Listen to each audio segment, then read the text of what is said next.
Okay, a question that I get from a ton of you is, where do I start if I want to start a podcast? And I love when answers are simpler than we expect them to be. So I want to tell you about a resource that's changed the game for us with our podcast, and that is Spotify for Podcasters. If you want to start your own podcast, Spotify has a platform that makes it so easy. You upload your episodes and then Spotify actually distributes it everywhere onto all platforms and even helps you earn money so that it can be profitable for you and a blessing for you, your family, your people. Spotify for Podcasters lets you record and edit your podcast literally from your phone or your computer. So if you don't have a fancy setup, it's okay. You can immediately get started today. Then again, you distribute it to Spotify and everywhere else that podcasts are available. You can also do video podcasts, which sounds like a dream to me. And when you want to take conversations with your people to the next level, you can do Q&A and polls, all sorts of fun things. You can earn money with ads and podcast subscriptions, or you can just get started using what you've got for the good of others and the glory of God. Check out Spotify for Podcasters. I use it. I love it. I highly recommend it. Download the Spotify for Podcasters app. I have it on my phone, highly suggest, or go to spotify.com/podcasters to get started today.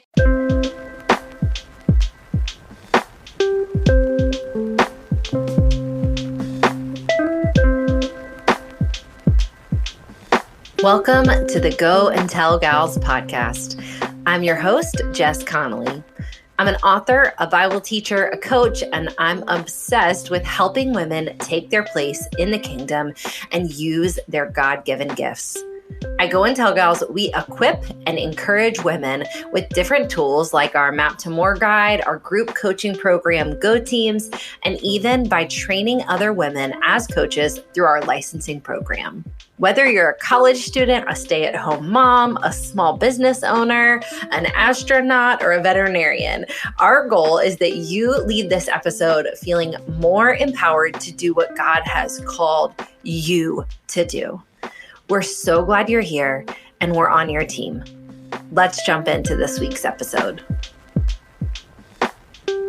Hello, friends. This is Jess Connolly, and you are listening to the Go and Tell Gals podcast. Listen, I want to just give you a heads up about where we're going today. We have an interview with my friend Jeanne Stevens, whose new book comes out on May 17th. But I want you to hear in my words first how important this book is to me, and you're going to hear about it again in the interview. A lot of times, authors, myself included, will go on podcasts and talk about their book. I don't know, something is just hitting really different and really beautiful about Jeanne's work right now for our team. And I wanted you to hear me say that. I immediately after this interview told the Go and Tell Gals team, hey, we're all going to read this book together for the summer. I've asked my pastor if we can buy this book for everybody in my church for the summer. It's just a really beautiful work. And this interview with Jeanne is a really beautiful work. Jeanne is one of the pastors of Soul City Church in Chicago. This is her first book, but she is a wise and wonderful woman of mission. And I pray that no matter what your life looks like and no matter what your mission looks like, that this interview and that this book would meet you right where you're at. The book comes out on May 17th, but you can pre-order it now on Amazon, which I have already done. And I highly suggest enjoy this time with Jeanne. Gals, I'm just hitting record. We're going to go all the way vulnerable at the beginning of this episode just to honor the great work I know our friend Jeanne has led us to. And I'm going to tell you right now that you're going to wonder at multiple points in this interview if I am hormonal. And the answer is I'm not, but I am already tearing up. I'm not at any interesting point in my cycle that would make me be a crying mess. But this book and this woman and this message, there is so much in it for us. And so, Jeanne, thank you for being on the Go and Tell Gals podcast. Oh, Jess, thank you so much. I am so honored to be here. I am such a fan of you, of the beautiful work that you do in this world, both you and your husband, but it's an honor to be here. Well, I want to jump right in. I want to tell you guys, I mean, we as podcast hosts, this is what happens. We get books sent to us all the time and in a best case scenario world, I go and tell gals we have time to read the book and really think through it. Your book was different. So I want to just say the best I can tell, I think we met backstage at an event in 2016 is when I think it was. That's right. And I remember my recollection of you was, this is a woman who is very free and very wise. And I would say incredibly present. Like I felt very seen and at home in your presence. And it was a space where there were a lot of other women who do what we do, a lot of women in leadership, a lot of women kind of trying to like, you know, be okay, but also like, here I am, here's my presence. And you were just so present. And since then, if someone has mentioned your name to me, I've said like, anytime I can get around her, I want to get around her. She's just wise. I want to know more about your church. I want to know about your leadership. I just want to know everything about you because you were so impressive to me in that moment. But all that being said, when I first saw you post, and I don't even know, you might even be able to go back and look on your Instagram a few months ago or however long it was ago that you posted about what's here now. I think I like all capsed it and said like, this is the book we need. And I felt that in my spirit. I have said on the podcast just even recently, I think that the area of like distraction from the past and the future feels so personal to me, like this new frontier that God is going to bring some healing and hope, but it feels collective. It feels like we don't know how to process the past and dream and vision cast in a way that enables us to enjoy the moment, which is what the whole book is about. So I'm going to let you start talking. But I DM'd you yesterday because I finished the book yesterday, closed the last page, and just cried crocodile tears and just was like, this is it. That was it. That was every chapter. I was like, that's the chapter I needed. I get to the next chapter. That was the chapter I needed. So all that being said, just tell us about what's here now. Tell us about what led to you writing it. Just in your own words. I've already told you I'm calling this podcast episode the book everybody needs to read. But what led you to writing it? Oh, thank you for your unbelievably kind and honest words. So first, thank you.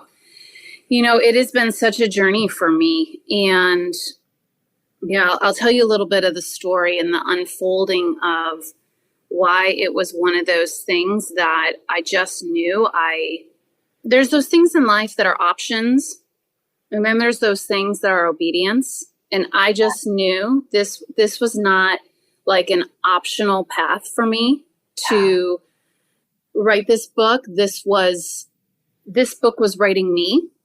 And so I knew that it needed to come through me. And as somebody that communicates and hopes to lead people towards the transforming love of Jesus, and one of the ways that I do that is through words, I always want a message to be in me before it ever comes out of me. I'm really committed to not offering fruit that isn't authentic. Yeah. And so I just knew that this was the work that God has been doing in me, and it was time to come through me.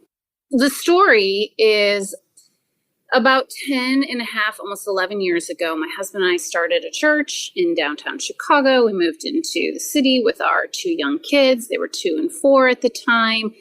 And we started this church in our living room, and it was this beautiful faith adventure. It was incredible. I felt like for the first time in my life, I was actually walking on water. I had moved beyond being a professional Christian, and I was like, no, I really need Jesus to move in my life, because every day is kind of do or die. Let's see if this thing actually finds oxygen and breathes and grows and becomes what we sense God is asking us to step out and do. Well, it did grow, and it did life and lots of oxygen that got put onto this beautiful dream. And I had a part of my life that was so alive and full and wildly adventurous in following God. And another part of my life felt dry and hollow. And And like the best way that I could describe it was using the word fine. Like when somebody asked me, how are you? It'd be like, I'm fine. And yet there was a very real part of me that was not fine. And I love how Jesus says it. He says, what good is it for someone to gain the whole world, yet forfeit their soul? And somehow in the process of doing the work of God, the more I did the work of God, the more the work of God was deteriorating inside of me. And what I realized was that I wasn't fully here. I was everywhere but the present moment. And I started to go, okay, if I'm not here, like here in this now moment, then where am I? You know, because I felt like I would be in settings with people, but there was these parts of me that felt connected, but then these other parts that felt very weary and not really fully embodied.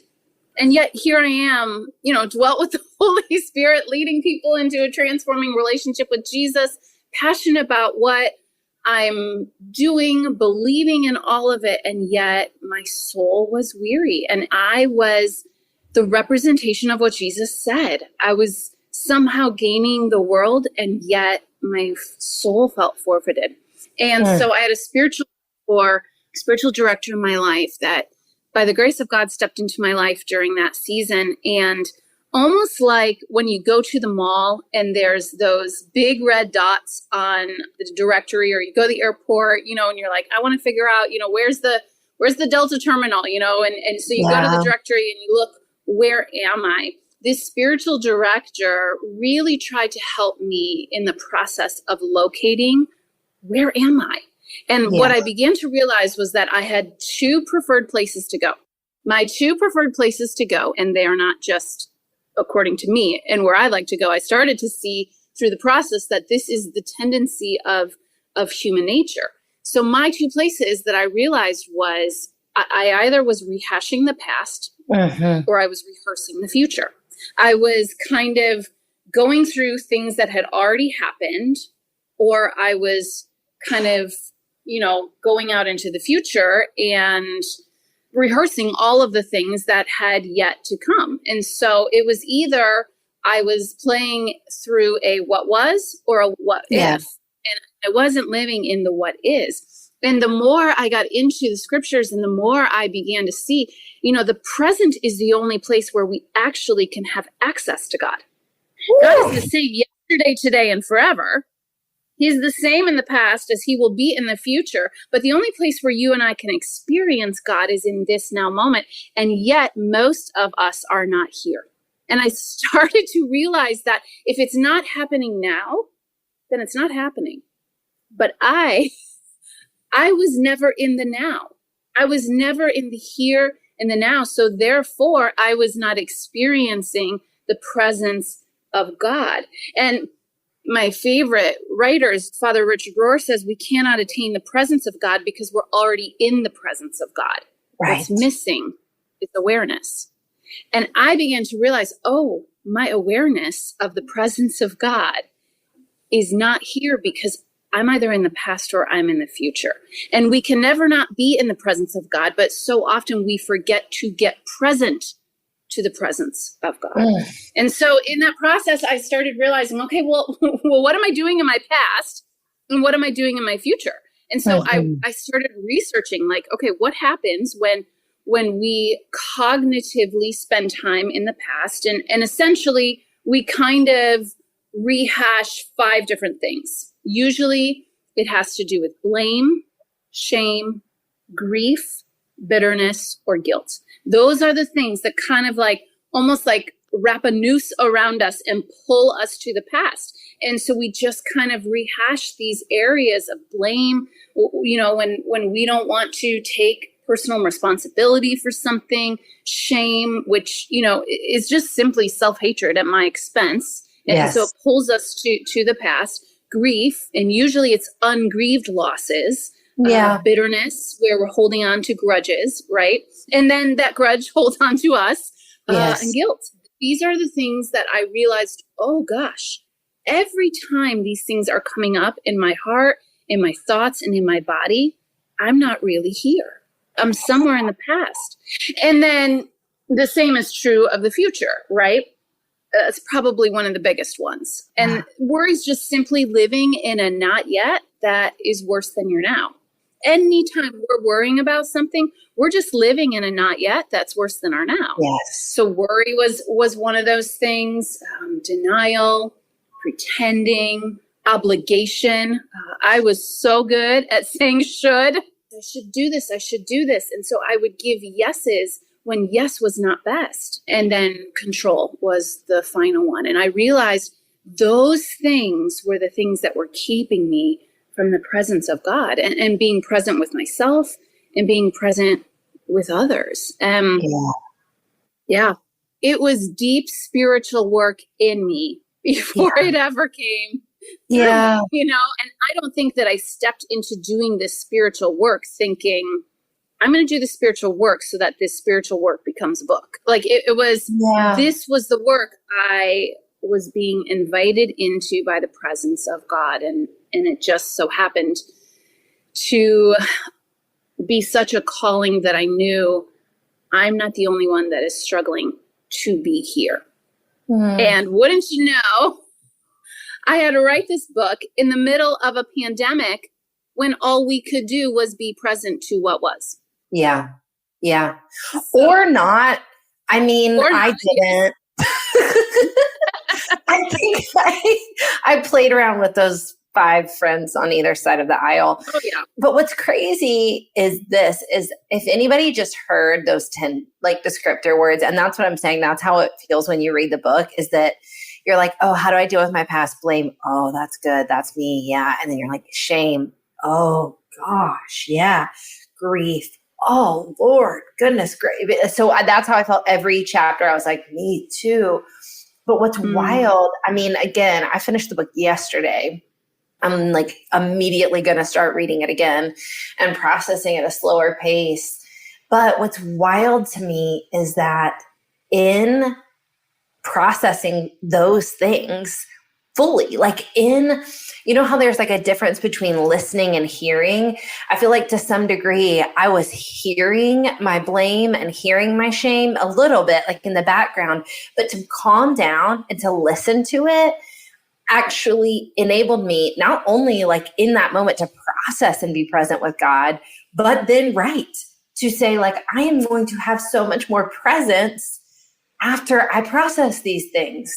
It's just wild. And I don't know, it's just been wild. Okay, I want to dive into some of the past things first.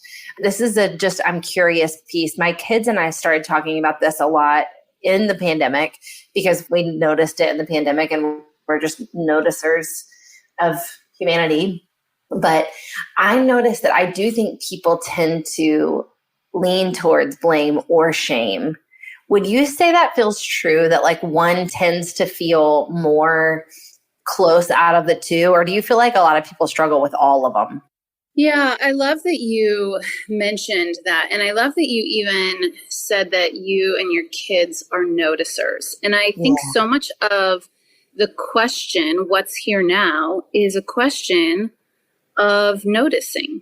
Are you willing to just notice? Where are you? Yeah. Will you name it for what it is? Yeah. And can you bring some loving kindness, some nurture to that? That's really what the question is, right? It's just a noticing question.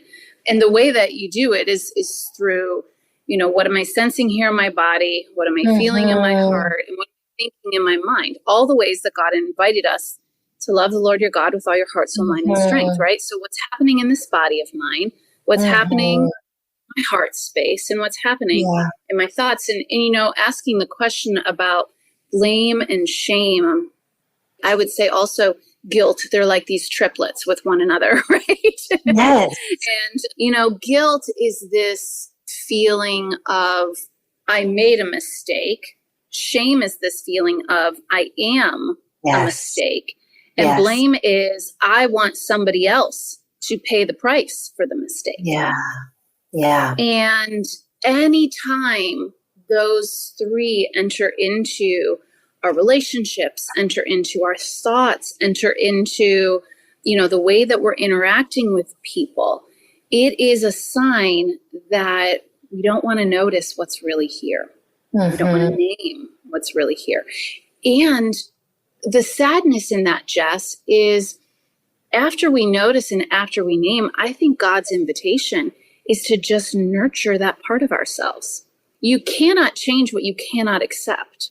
Yeah. And so how will we bring change and transformation into our lives through the work of the Holy Spirit if we can't accept that blame is here, or we can't accept that blame is here, or guilt is here? Yeah. And I think so often we're pushing these things away and then pushing ourselves away to the past or to the future.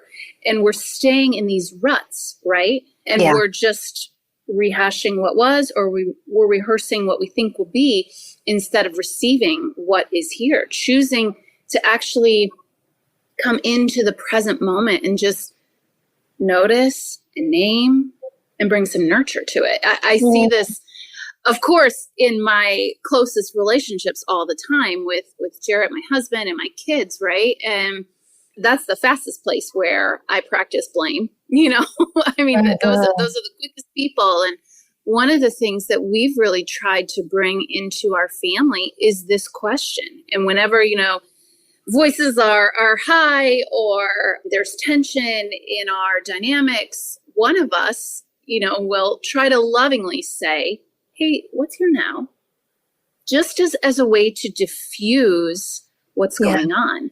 Yeah. And if we allow ourselves to get present, and ask that question, okay, what's here in my body? Maybe there's some stress, in my shoulders, or some fear in my stomach, right? Or there's some thoughts running across the ticker tape of my mind, that are like, I don't want to take responsibility for this thing and I feel scared.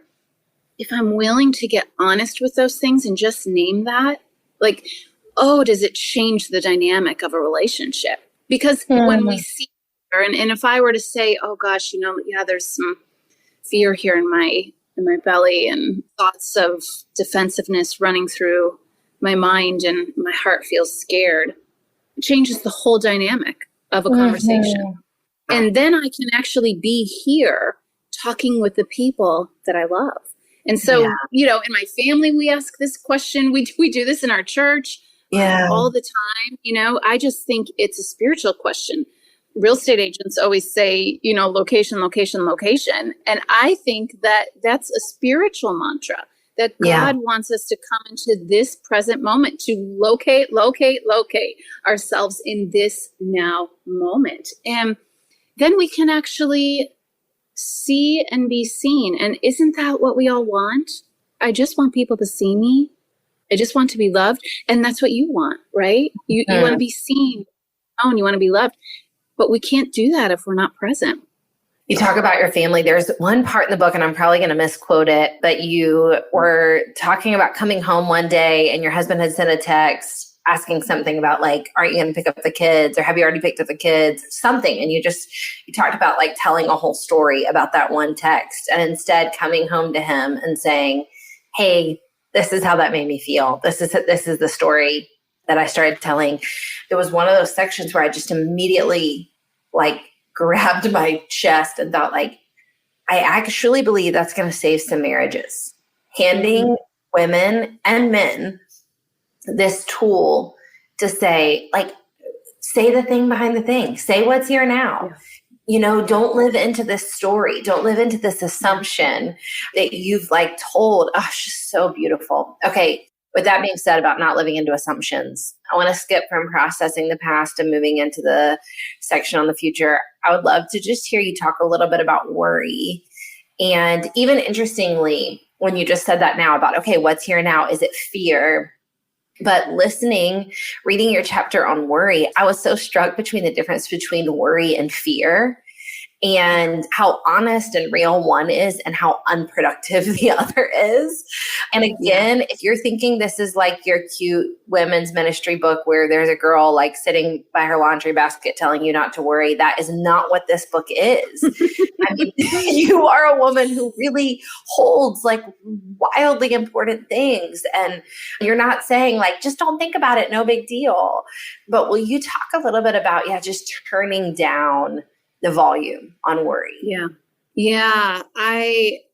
Of course, we write what we most need, right? And so I had to write from this place of realizing that for me, when worry shows up in my life, it's because the volume is turned to an excessive degree, usually in 3 different areas. One, a rapid pace. I am not living within my limits. Unboundaried relationships. I'm saying yes when yes is not best. And excessive and unfiltered input. And I'm not allowing myself to really have a boundary around what comes in. And when those things are going on, when the volume is like at a beyond 10 in my pace, no boundaries in my relationships, excessive and unfiltered input, one of the best ways to get present with God is to actively be a part of turning the volume down. Yeah. And as I look throughout the scriptures, I really see that the ways that God invites that over and over and over again is through making the choice to go slow, making the choice to practice solitude, and making the choice to have silence in your life. And I've had lots of different seasons of walking through both of those. Jesus is ultimately the model of it, of slow and solitude and silence. But I will tell you, Jess, every time I've had an extended season of turning the volume down in my life and practicing those 3 things, intentionally practicing those 3 things, worry doesn't tend to be the thing that draws me out of the present moment because my rhythms are in motion with solitude and silence and slowness. Yeah. When the volume's high and, I've got all this unfiltered content coming in, I've got unboundaried relationships, my pace is not at a human pace. I'm living as a human doer, not a human beer. Well, then worry is like on a 10. Just as those things are on a 10, worry is on a 10. And so for me, I've learned that the way to drop back into the present moment is to participate in the turning down of the volume. So good. And it's not that in those quieter seasons, the fear isn't going to come, but it is that you're going to have the margin and the capacity to deal with them, to fight them. Yeah. That's right. And worry is just, it's taking all of our future possibilities and making them our present realities, right? They're possible things that could happen that we have absolutely no idea whether they will or will not happen. But we literally go out into the future, wrap a rope around it and draw it into our present reality. When it's just a possibility, it's not our actual present circumstance. Okay, last question. I care a lot about the bodies. I'm really into the bodies around here. The language that you have in your book about being present in our bodies and our body really being a tool to help us experience the present, that language is genuinely as much writing and reading and listening as I've done about the bodies. I've never heard anyone say it so beautifully that there are certain things that your body needs to be present. And as soon as I read that, I was like, that's it.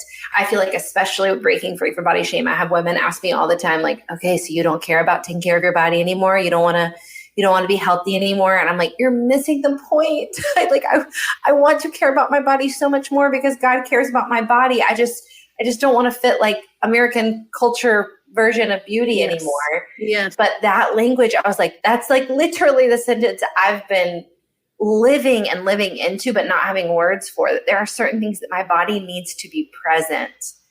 So would you just talk about that? Even just, you don't have to flesh out the whole concept, because I'm telling you, ladies, if you don't go buy this book, we're in a pickle. You got to go get it.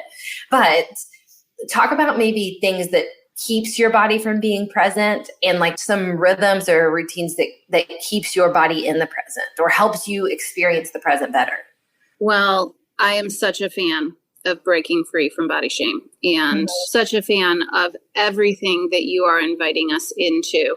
And when I wrote this chapter, I knew that this was one of the first chapters I needed to write in the book. And I confessed that it was the last chapter I wrote, because it's the one where I feel the most like a novice, where I feel the most like a beginner, and in really honoring the container known as my body that houses this beautiful life that God has invited me to live into. And I start that chapter with this great quote that I heard in an interview with Naomi Judd years ago. And it says, your body hears everything your mind says. Everything we say about our body, your body holds it. And I know you've done all the research too in The Body Keeps the Score. But one of the things that I realized in all of my research is that the body is the one thing that cannot lie to us. Yeah. Outside of God, you know, all of our people, our mind, even our emotions at times, right, can be tricky. The body doesn't know how to lie. The body is perhaps one of the most consistent and dependable gifts that God has given to us. And yet I am so unkind to it. Yeah. Just almost like, you'll always be here for me. You'll always do the things I need you to do. And I don't need to give you the things that you most need, like water, like good sleep, like food that is fueling versus, just trying to get by. And I realized that my body has always been asking for me to care for it, to be curious about it, to offer it some courage and love it back the way that it loves me. And I close that chapter with a thank you note to my body. And I had never done that. I grew up in a family where, every gift, my mom was like, you're all going to write a thank you note. And I was always like, Mom, I just want to play with the toy. Like, I just want to, do the thing. I don't have to say thank you in a written note. Well, now that exercise has served me well, because it is a great thing to offer somebody a note. But I realized in the writing of this chapter, I had never sat down and thanked my body. All that this container has carried me through. In the process of that, it was such a gift to become a person of gratitude towards my body. And it's shifted how I see it and how I interact with it. I would also say, one of the things that I realized about getting present to the body is that often I would leave the present moment when it came to my body when I wanted it to be something that it wasn't. I wanted it to be a certain size, or I wanted to weigh a certain number. And what I realized was that I was taking these non-emotional entities, numbers that show up on a scale, and I was ascribing them with meaning. The size of the Jeanne has absolutely no meaning.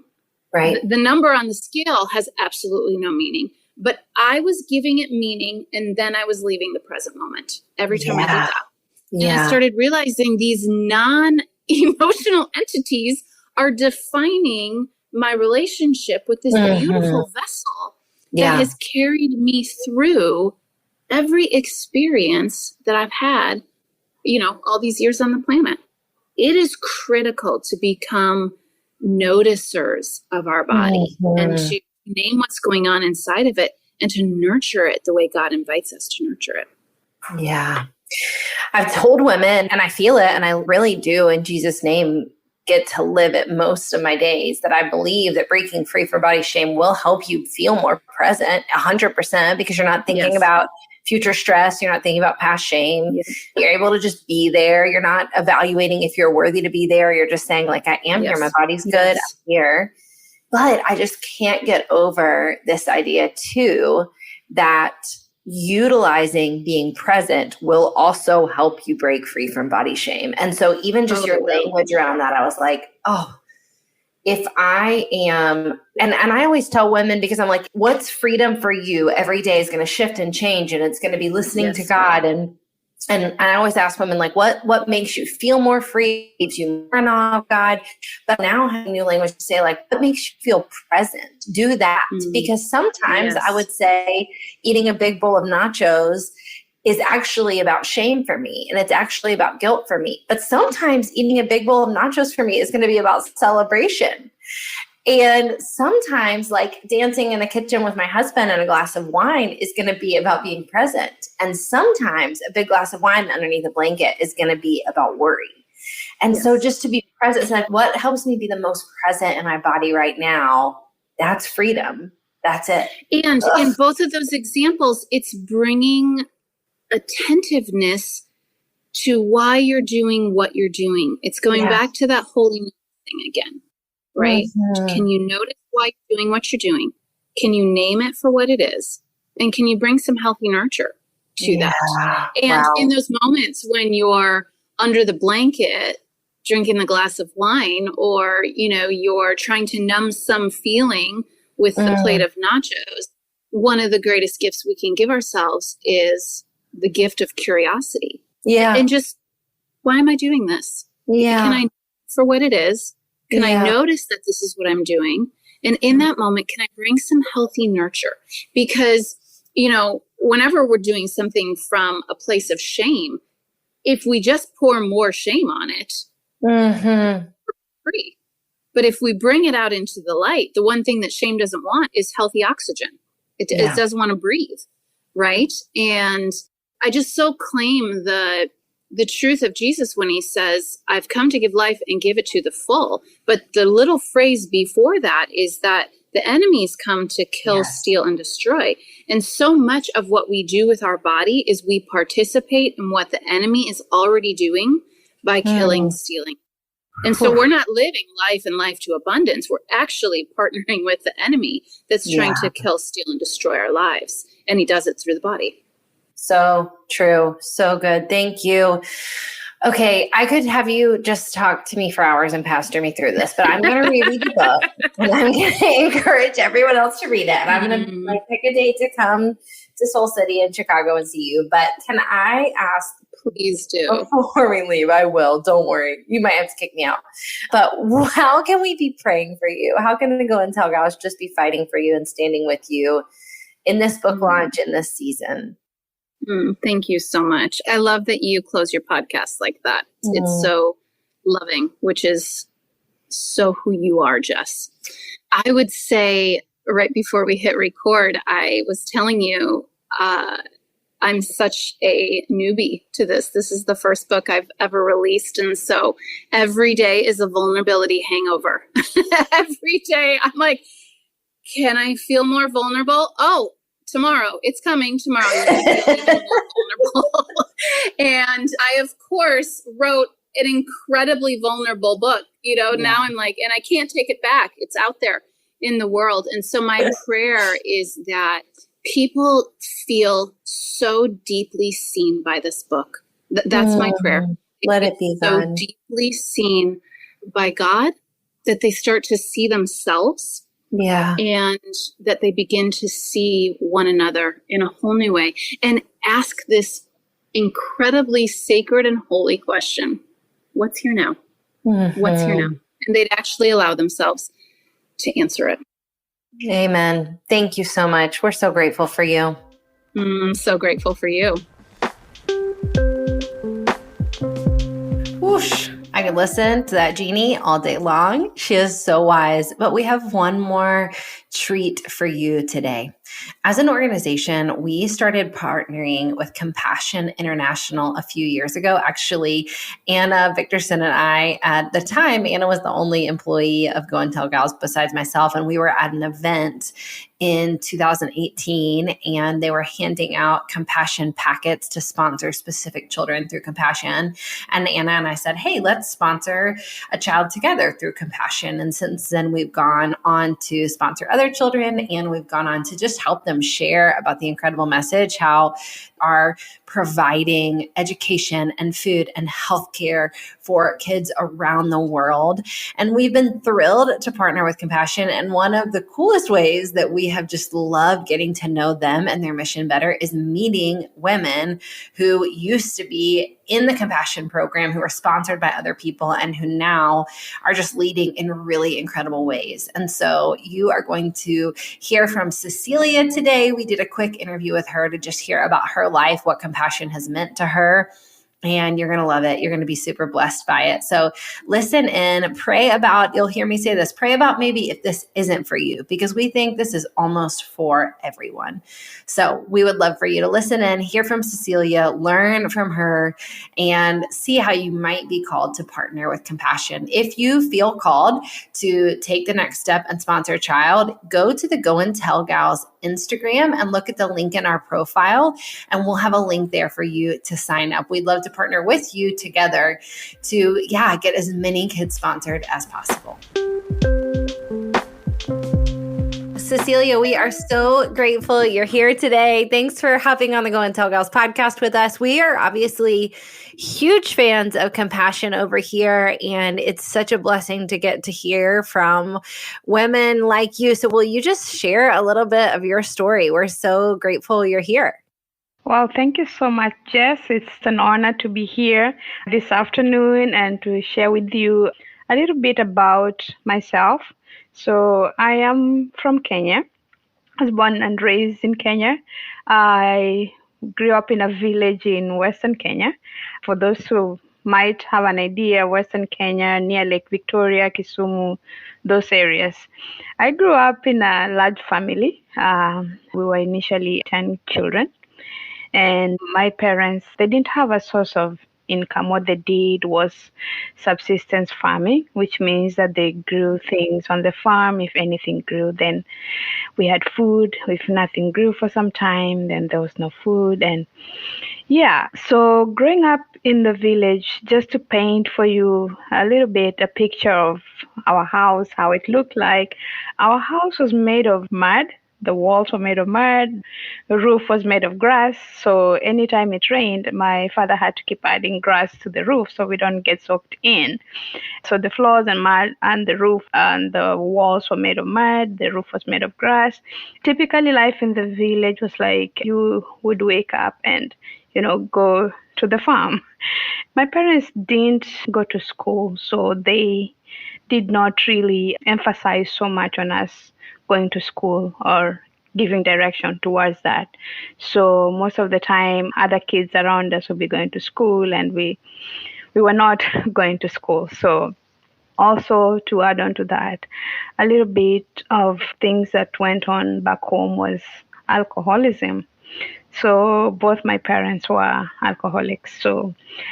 And it was tough because sometimes we would not know where they'd gone to, and they would go drinking somewhere, and then they would come back, and it would be a lot of chaos, violence at home. And that was the kind of environment that I grew up in. And I really desired things to be different, like, why can't we be like other kids? Why can't we wake up on a normal day and know what we are going to eat, or wake up, are we going to school, or you wake up and like, oh, where are our parents today, So that was kind of how life was back then. But the good thing is that always reminded of Jeremiah 29:11, which says, "For I know the plans I have for you, declares the Lord, plans to prosper you and not to harm you, plans to give you a hope and a future."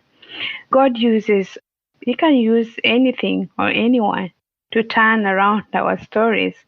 And in my case, the first thing He did was my uncle, my mother's brother, he came home one day and told my mom that he was going to help her, that things could not keep on the way they were in our family, that there had to be a change. He said the way he was going to help her was by taking one of her kids, going to Nairobi, the capital city of Kenya, with this child and putting this child in school and hoping that one day this child will come back and change this family. My uncle believed in education, and he was the only one in his home, like in his village too, who had gone to school. So he understood the importance of education. So he took me to go live with him in Nairobi. And he took me, basically said, I'm going to take this one because I share a middle name with my grandmother, Anyango. I have three names, Cecilia, Anyango, Nyamwanda, and Anyango is kind of my grandmother's name. So he said, since I'm named after his mother, he's going to take me. So I went with him to Nairobi. And he did put me in school, but he could not keep me in school because school was not free as such. Like there was an amount of money that you had to pay to stay in school.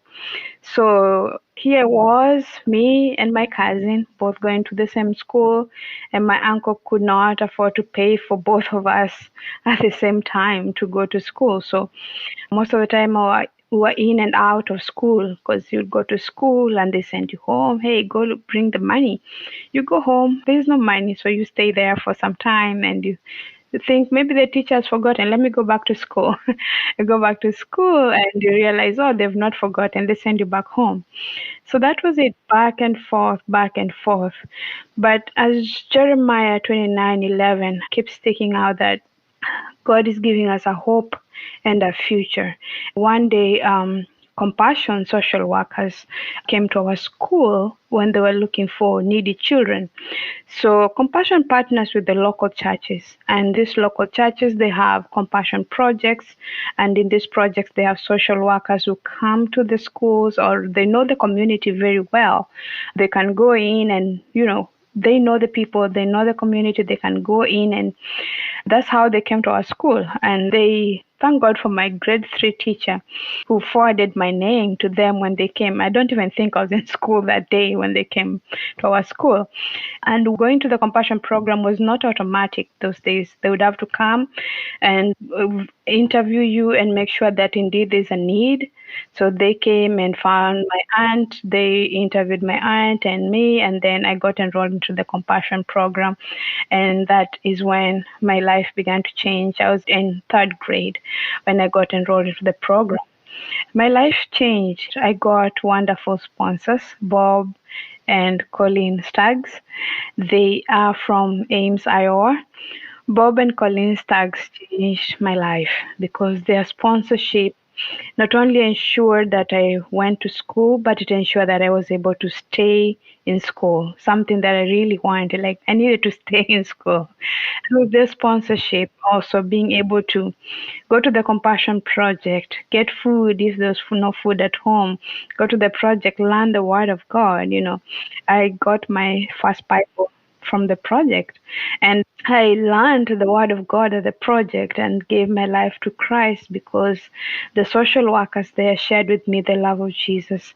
And I'm so grateful. Getting to give my life to Christ was something that helped me to know that I could pray and God would change our family. I was praying the Lord, just help make my parents stop drinking. That was it. Like, not anything else but that, just for them to stop and so that things would be different in our family. I'm so grateful for the sponsorship of Bob and Colleen Staggs because even just being able to go to hospital when I was sick was something I don't take for granted because I lost 2 of my brothers to diseases that were preventable, but we could not afford to take them to hospital when they were sick. And one of my sisters died when my mom was giving birth to her at home because she could not afford to go to a hospital. So just being able to get that medical attention for me was something, it was a big deal. through the sponsorship of Bob and Colin Staggs, being able to stay in school, God opened many other opportunities. And I was able to complete my elementary education, and then I went to high school, still through Compassion. And from there, I joined the leadership development program through Compassion and completed my bachelor's degree in physics at the University of Nairobi. And I graduated from the Compassion program, and I got a scholarship to go to Italy for 2 years to pursue a postgraduate diploma in physics. And then I came to Memphis, Tennessee in 2011 to pursue a doctorate degree, and I got my PhD in geophysics in 2015 from the University of Memphis. Proceeded to work as a researcher at the university, and another thing that I was able to do was I was here, no, before I came here, we started a mentorship program for women in physics in Kenya. And this is just something we started with a group of ladies to encourage those upcoming young girls still in that they can also go through this process because we have gone through it. So we encourage them, we provide materials for them to write papers or even opportunities for attending conferences outside Kenya so they can also get this knowledge from somewhere else other than their country. Also a sponsor with Compassion, and just grateful because I know what it means to be on the other end, being a child on a packet or just waiting for someone to pick you up and speak hope and speak life to you, because that is what my sponsors did for me. Bob and Colin Staggs, they not only just sent their $38 a month, but they developed a relationship with me. They wrote letters to me, encouraging me and telling me how much they loved me, how much they were praying for me. And they believed in me, even when I did not think I would be anything. I know those letters are some of the reason that I'm even here today, because many times in my life when things got so tough or I felt like giving up, I had my sponsors' letters that I would lay down and just read and read and read. And those were things that were speaking life to me. And I would read them and then I would get up and say, okay, we can do this, So those letters were very, very important for me, because I would not have made it this far without my sponsors, without them just giving me that opportunity to go to school. And I'm grateful because God did change our family. My parents, they stopped drinking. They started going to church, and something that I never thought was possible. Just last year, my father passed away. But I give thanks to God because he did not die a drunkard, or our story was different. He was a changed man and he knew Jesus, and that is something that I'm really grateful for. So in a nutshell, that's my life. Wow. And yeah, if you have any questions, willing to take any. I'm so grateful. Thank you so much for sharing your story with us. I mean, we often tell people around here in our office and in our community, we say, don't pray about whether or not you should sponsor a child for Compassion. We say, pray about whether you shouldn't, because you probably just should.